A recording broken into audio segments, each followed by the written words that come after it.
નાગરિકોના લાભાર્થે ગુજરાત સરકારે ડિજિટલ માધ્યમ દ્વારા સબ રજિસ્ટ્રાર કચેરીમાં રજૂ થતા દસ્તાવેજોના રજિસ્ટ્રેશન માટે online data entry, online payment તથા અપોઇન્ટમેન્ટ લેવાની પ્રક્રિયા ખૂબ જ સરળ બનાવી દીધી છે. હવે કોઈ પણ જાતના મધ્યસ્થીઓની મદદ વિના, વધારાના નાણાં કે સમય ખર્ચ કર્યા વિના અને સંપૂર્ણ પારદર્શિતા સાથે આપ દસ્તાવેજોના રજિસ્ટ્રેશન માટે આપની અનુકૂળતા મુજબ અપોઇન્ટમેન્ટ લઈને દસ્તાવેજોને રજિસ્ટર કરાવી શકશો. રજિસ્ટ્રેશન કરાવવા માટે સૌપ્રથમ આપે garbibeta.gujarat.gov.in વેબસાઇટ ઓપન કરવાની રહેશે. વેબસાઇટ ઓપન થતા મેન્યુ બારમાં રજિસ્ટ્રેશનનું બટન દેખાશે, જેના પર ક્લિક કરી એના સબ મેનુમાંથી સિટીઝન એપ્લિકેશનના વિકલ્પ પર ક્લિક કરવાનું રહેશે. સિટીઝન એપ્લિકેશન પર ક્લિક કરતા જ એક લોગિનનું પેજ ખુલશે. એના પર જો આપનું એકાઉન્ટ બનેલ હોય તો સીધું યુઝર નેમ અને પાસવર્ડ એન્ટર કરી લોગિન કરવાનું રહેશે. પરંતુ જો આપ પ્રથમવાર જ એકાઉન્ટ બનાવી રહ્યા હોવ તો ક્રિએટ ન્યૂ યુઝર પર ક્લિક કરવાની રહેશે. એના પર ક્લિક કરવાથી એક વર્ચ્યુઅલ અરજીનું ફોર્મ ખુલશે, જેમાં આપેલા વિકલ્પો જેમ કે ઇન્ડિવિજ્યુઅલ, એડવોકેટ, બિલ્ડરમાંથી જે આપને લાગુ પડતું હોય તે મુજબ વિકલ્પ પસંદ કરી નામ, સરનામા અંગેની અન્ય માહિતી ભરવાની રહેશે. સિલેક્ટ આઈડી પ્રૂફમાં આપને વિકલ્પો દર્શાવવામાં આવશે. આપના પ્રમાણપત્ર મુજબ એની પસંદગી કરી તેનો નંબર લખવાનો રહેશે. ત્યારબાદ આપને અનુકૂળ યુઝર નેમ પસંદ કરી આપનો પાસવર્ડ પસંદ કરી કેપ્ચા નંબર દાખલ કરી માહિતી સેવ કરવાની રહેશે. હવે આપનું એકાઉન્ટ બની ગયું છે, એટલે ફરીથી લોગિન પેજ પર જઈને લોગિન આઈડી અને પાસવર્ડ નાખી લોગિન કરવાનું રહેશે. લોગિન કરવાથી જે સ્ક્રીન આવે તેમાં દર્શાવ્યા પ્રમાણે દસ્તાવેજની નોંધણી માટે પ્રી રજિસ્ટ્રેશન ફોર ડોક્યુમેન્ટ ઉપર ક્લિક કરવાનું રહેશે. એના પર ક્લિક કરતા આ દસ્તાવેજની નોંધણી માટેના વિકલ્પો દેખાશે, જેમાં નવી અરજી માટે આપે ન્યૂ રજિસ્ટ્રેશન એપ્લિકેશન ઉપર ક્લિક કરવાનું રહેશે. ત્યારબાદ સૂચનોનું પેજ આવશે, જેને વાંચી અને સમજીને આઈ અગ્રી બટન ક્લિક કરવાનું રહેશે. એ બટન ક્લિક કર્યા બાદ જે પેજ ખુલે તેમાં પ્રાથમિક વિગતો ભરવાની રહેશે. એ વિગતો દસ્તાવેજ જે ભાષામાં લખેલ હોય એ ભાષા પસંદ કરી ભરવાની રહેશે.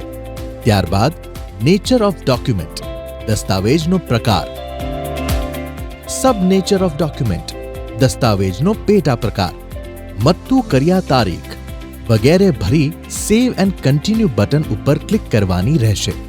ધ્યાન રહે, જેટલી સંખ્યા લખેલ હશે તેટલા જ વ્યક્તિઓની એન્ટ્રી કરી શકાશે. બધી જ વિગતો ભર્યા બાદ સેવ એન્ડ કન્ટિન્યુ બટન દબાવવાનું રહેશે. રજૂ કરનાર, વેચાણ આપનાર પક્ષકારની એન્ટ્રી કરી તેને સેવ કરવી.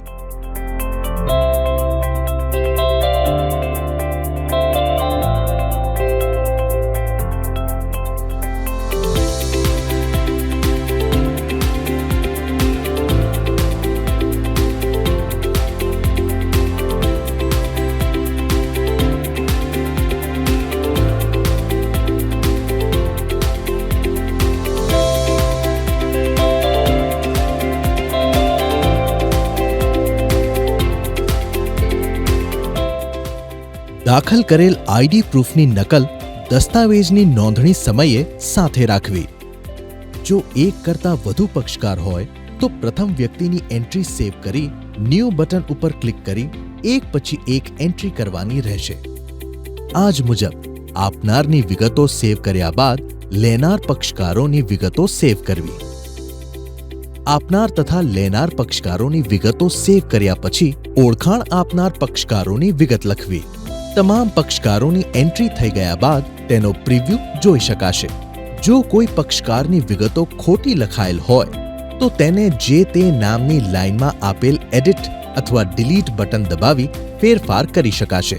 દસ્તાવેજ મુજબ જો કોઈ પક્ષકારની વિગતો લખવાની રહી ગયેલ હોય તો પ્રાથમિક વિગતોવાળા સ્ટેપ ઉપર ક્લિક કરી પક્ષકારોની સંખ્યામાં ફેરફાર કરી નવા પક્ષકારોની વિગતો ઉમેરી પણ શકાશે. પક્ષકારોની વિગતોની ખરાઈ કર્યા બાદ નેક્સ્ટ બટન ઉપર ક્લિક કરી મિલકતની વિગતો જેમ કે મિલકતનો પ્રકાર, જિલ્લો, તાલુકો, ગામ, મિલકતનો હેતુ, સર્વે નંબર, બ્લોક નંબર, વેચાણતી મિલકતનો વિસ્તાર ચોરસ મીટરમાં લખી વગેરે લખી ઇન્ડેક્સ 2 ની વિગતો ચકાસી ઉમેરવાની હોય ત્યાં ઉમેરી નીચે આપેલ સેવ બટન ઉપર ક્લિક કરવી. સેવ કરેલ મિલકતની વિગતોનો પ્રિવ્યૂ જોઈ જો કોઈ સુધારો જણાય તો એ જ વિગતની લાઇનમાં આપેલ એડિટ ઉપર ક્લિક કરી સુધારી લેવી. મિલકતની વિગતો સેવ કર્યા બાદ સબ રજિસ્ટ્રાર કચેરી પસંદ કરવાની રહેશે. મિલકત કઈ સબ રજિસ્ટ્રાર કચેરીના કાર્યક્ષેત્રમાં આવેલ છે તે મુજબ એક જ કચેરી જોઈ શકાશે તથા પસંદ કરી શકાશે. કચેરી પસંદ કરી નીચે આપેલ સેવ બટન દબાવ્યા બાદ દસ્તાવેજ રજૂ કરનાર પક્ષકારનું નામ પસંદ કરી તેનું ઈમેલ આઈડી દાખલ કરવાનું રહેશે. દસ્તાવેજના સ્ટેટસ અંગેની વિગતો જેમ કે દસ્તાવેજની નોંધણી થયેલ છે કે પેન્ડિંગ છે તથા દસ્તાવેજ પરત મેળવવા તૈયાર છે વગેરે જાણવા માટે મેલ આઈડી દાખલ કરવું ફરજિયાત છે. આ વિગતો આપના ઈમેલ તથા આપના રજીસ્ટર કરેલ મોબાઈલ નંબર પર SMS દ્વારા મોકલવામાં આવશે. ત્યારબાદ સેવ પ્રેઝેન્ટર પાર્ટીનું બટન દબાવવું. એ દબાવતા જ રજૂ કરનાર પક્ષકારની વિગતો અંગેનું પ્રિવ્યૂ જોઈ શકાશે તથા તેમાં જો જરૂર જણાય તો ડિલીટ બટન દબાવી જરૂરી ફેરફાર કરી શકાશે. રજૂ કરનાર પક્ષકાર બાદ પેમેન્ટની ચૂકવણી કરનાર પક્ષકારનું નામ પસંદ કરવાનું રહેશે જે નામ ઈ ચલણમાં પ્રિન્ટ થશે. પેમેન્ટની ચૂકવણી કરનાર પક્ષકારનો પ્રિવ્યૂ જોઈ શકાશે તથા તેને ટેબલના પહેલા જ ખાનામાં આવેલ ડિલીટ બટન દબાવી બદલી શકાશે.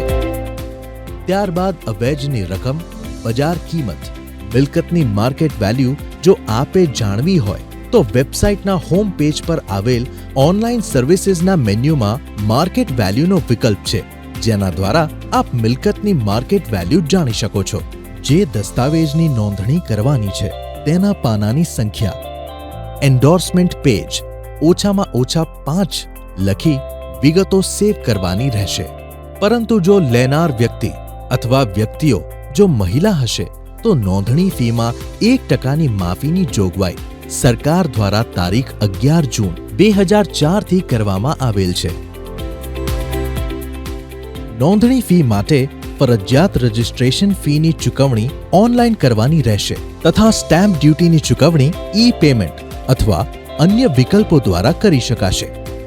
ચૂકવવા પાત્ર રકમ અંગેની વિગતો ચકાસી શરતો અને નિયમો સાથે સંમત થઈ પેમેન્ટ કન્ફર્મ કરતા પહેલા પ્રિવ્યૂ પાર્ટી અને પ્રિવ્યૂ પ્રોપર્ટીની વિગતો જોઈ ચકાસી તેની પ્રિન્ટ મેળવી ત્યારબાદ કન્ફર્મ કરવાનું રહેશે.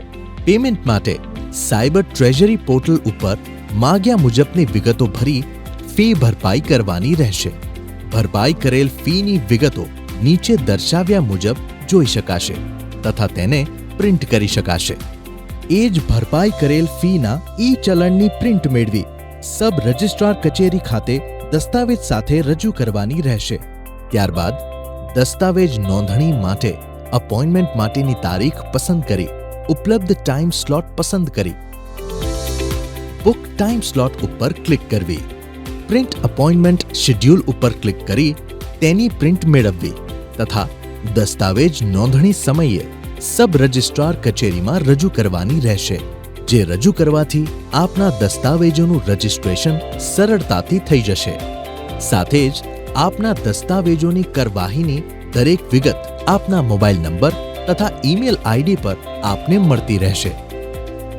ગુજરાત સરકાર દ્વારા નાગરિકોની સુવિધા તથા સંપૂર્ણ પારદર્શિતા બનાવી રાખવા માટે લીધેલ મક્કમ પગલાઓમાંથી એક પગલું એટલે ગરવીની આ ઉત્તમ સુવિધા. ગુજરાત સરકાર દ્વારા હંમેશા નાગરિક હિતમાં જારી. આભાર.